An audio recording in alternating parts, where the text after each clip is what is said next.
Hi అండి. Welcome to our channel. అందరూ ఎలా ఉన్నారు? అందరివి భోజనాలు అయిపోయాయా? ఈరోజు మరొక కొత్త వంటకంతో అయితే మీ ముందుకు వచ్చేసాను. ఏమిటో చూసేయండి.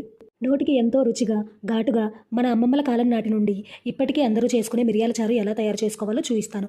ముందుగా ఒక నిమ్మకాయ సైజ్ అంత చింతపండుని ఒక గిన్నెలో వేసుకొని నీళ్లు పోసుకొని ఒకసారి బాగా వాష్ చేసుకోవాలి. తర్వాత ఇంకొంచెం నీరు పోసుకొని చింతపండును బాగా నానబెట్టుకోవాలి.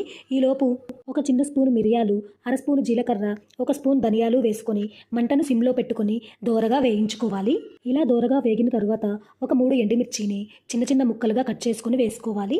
ఇవన్నీ వేగిన తరువాత 6 వెల్లుల్లి రెబ్బలను పొట్టు తీసుకొని వేసుకోవాలి. ఇప్పుడు స్టవ్ ఆఫ్ చేసుకుని వీటన్నింటినీ చల్లారనివ్వాలి. ఈలోపు ముందుగా నానబెట్టుకున్న చింతపండుని ఇలా చేతితో మెదుపుతూ చింతపండు గుజ్జునైతే తీసుకోవాలి. ఇలా తీసుకున్న చింతపండు గుజ్జులో ఒక 1/2 లీటర్ వరకు నీళ్లను పోసుకోవాలి. ఈలోపు ఒక మిక్సీ గిన్నెను తీసుకుని మనం చల్లార్చుకుని పెట్టుకున్న మసాలా దినుసులను అయితే మెత్తగా పౌడర్ చేసుకోవాలి. ఈలోపు స్టవ్ ఆన్ చేసుకుని ఒక గిన్నెను పెట్టుకుని గిన్నె వేడైన తర్వాత పోపు కోసం కొద్దిగా ఆయిల్ వేసుకుని ఆయిల్ హీట్ అయిన తర్వాత పోపు గింజలను వేసుకుని తాలింపు వేసుకోవాలి. తాలింపు రెడీ అయిన తర్వాత ఒక చిన్న టమాటాను తీసుకుని చిన్న ముక్కలుగా కట్ చేసుకుని తాలింపులో వేసుకొని బాగా మగ్గించుకోవాలి.